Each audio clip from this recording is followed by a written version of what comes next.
Puji Tuhan, selamat pagi Bapak Ibu Saudara yang dikasihi Tuhan Yesus Kristus. Kembali pagi hari ini, sebelum kita beraktivitas, kita akan sama-sama belajar firman Tuhan. Mari kita berdoa bersama.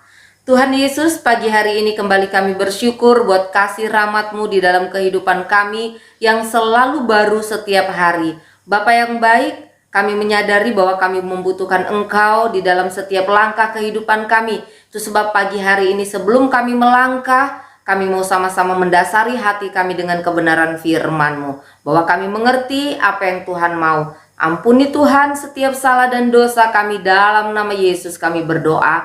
Haleluya, amin. Puji nama Tuhan, pagi hari ini kita akan sama-sama belajar kebenaran firman Tuhan yang saya ambil dari Matius 14 ayat 15 sampai ayatnya yang ke-16. Matius 14 ayat 15 sampai 16, demikian firman Tuhan. Menjelang malam, murid-muridnya datang kepadanya dan berkata, "Tempat ini sunyi dan hari sudah mulai malam. Suruhlah orang banyak itu pergi supaya mereka dapat membeli makanan di desa-desa." Tetapi Yesus berkata kepada mereka, "Tidak perlu mereka pergi, kamu harus memberi mereka makan." Amin. Puji Tuhan.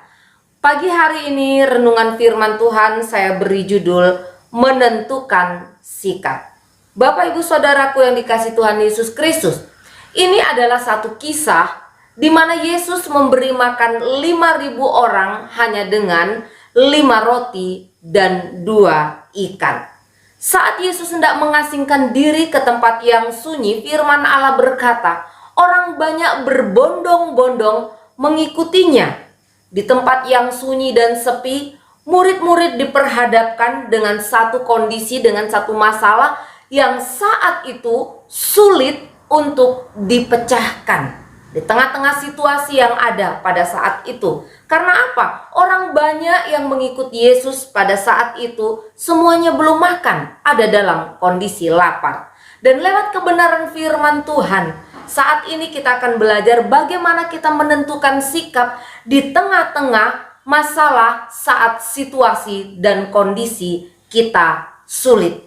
Yang pertama, lewat firman Tuhan kita belajar jangan mengatur Tuhan. Kita bisa melihat di dalam ayatnya yang ke-15 ada kalimat yang berbunyi, "Suruhlah orang banyak itu pergi." Murid-murid berusaha mengatur Tuhan pada saat itu. Mereka lupa bahwa Tuhanlah pengatur segala-galanya. Ketika kita mengatur Tuhan, ketika saya dan saudara berusaha mengatur Tuhan, maka jangan bermimpi kita akan melihat mujizat. Ketika saya dan saudara berusaha mengatur Tuhan, maka kita tidak akan melihat apa-apa. Murid-murid pada saat itu berusaha mengatur Tuhan, seolah-olah mereka mempunyai segudang alasan untuk melakukan hal itu. Tempat ini sunyi, hari sudah mulai malam. Ini menjadi alasan bagi mereka sehingga mereka bisa mengatur Tuhan, sehingga mereka katakan suruh mereka pergi ke desa-desa untuk mencari makanan. Dalam kondisi yang sangat sulit sekalipun, Bapak Ibu Saudara yang dikasihi Tuhan Yesus Kristus, mari kita sama-sama belajar. Jangan pernah berusaha untuk mendikte Tuhan. Jangan pernah belajar untuk mengatur Tuhan. Ingatlah bahwa Tuhan pengatur segala-galanya. Dialah yang seharusnya mengatur kehidupan saya dan saudara.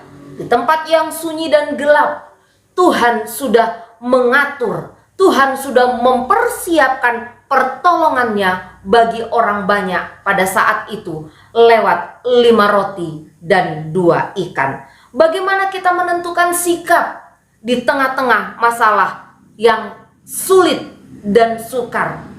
Yang kedua, kita belajar lewat kebenaran firman Tuhan. Jangan berhenti melayani Tuhan. Kita bisa membaca di dalam ayatnya yang ke-16. Ada kalimat yang berbunyi, "Kamu harus memberi mereka makan." Karena hari sudah malam, sepanjang hari mereka sudah beraktivitas, lelah, capek adalah kondisi yang manusiawi. Sehingga murid-murid pada saat itu merasa, cukuplah Tuhan pelayanan kami pada hari ini. Mereka berpikir itu adalah saat yang tepat untuk mereka, bagi mereka beristirahat, bukan melayani orang banyak lagi. Sehingga mereka berkata kepada Tuhan, Tuhan suruh mereka pergi mencari makan di desa-desa. Tapi apa yang Yesus katakan kepada murid-murid? Kamu harus memberi mereka makan. Artinya apa? Yesus hendak membuka pikiran murid-murid. Yesus hendak mengajar murid-murid, membawa murid-murid pada satu pengertian. Jangan stop melayani Tuhan. Jangan berhenti melayani Tuhan. Jangan mundur untuk melayani Tuhan apapun kondisinya.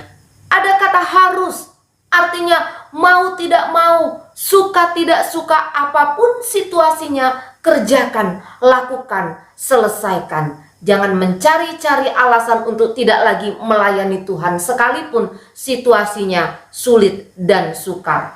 Saat Tuhan izinkan kita menghadapi masalah yang seolah-olah sulit diselesaikan, mari kita sama-sama belajar untuk bersikap tidak mengatur Tuhan, tidak berhenti, tidak mundur di dalam melayani Tuhan. Maka saya dan saudara akan melihat perkara besar dan heran itu terjadi. Amin. Sama-sama kita berdoa.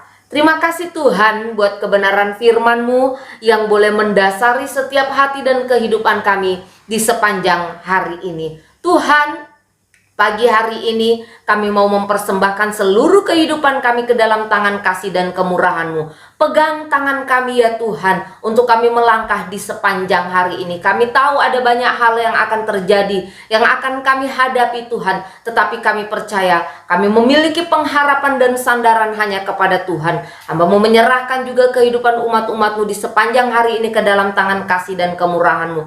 Taruh terus rasa takut akan Tuhan di dalam setiap kehidupan kami. Pimpin kehidupan umat-umat-Mu. Bawa mereka Tuhan untuk tetap berharap dan bersandar kepada Tuhan. Apapun yang dikerjakan oleh umat-umat-Mu, Tuhan buat berhasil. Nama Tuhan dipermuliakan. Ampuni Tuhan setiap salah dan dosa kami. Dalam nama Yesus kami berdoa. Haleluya.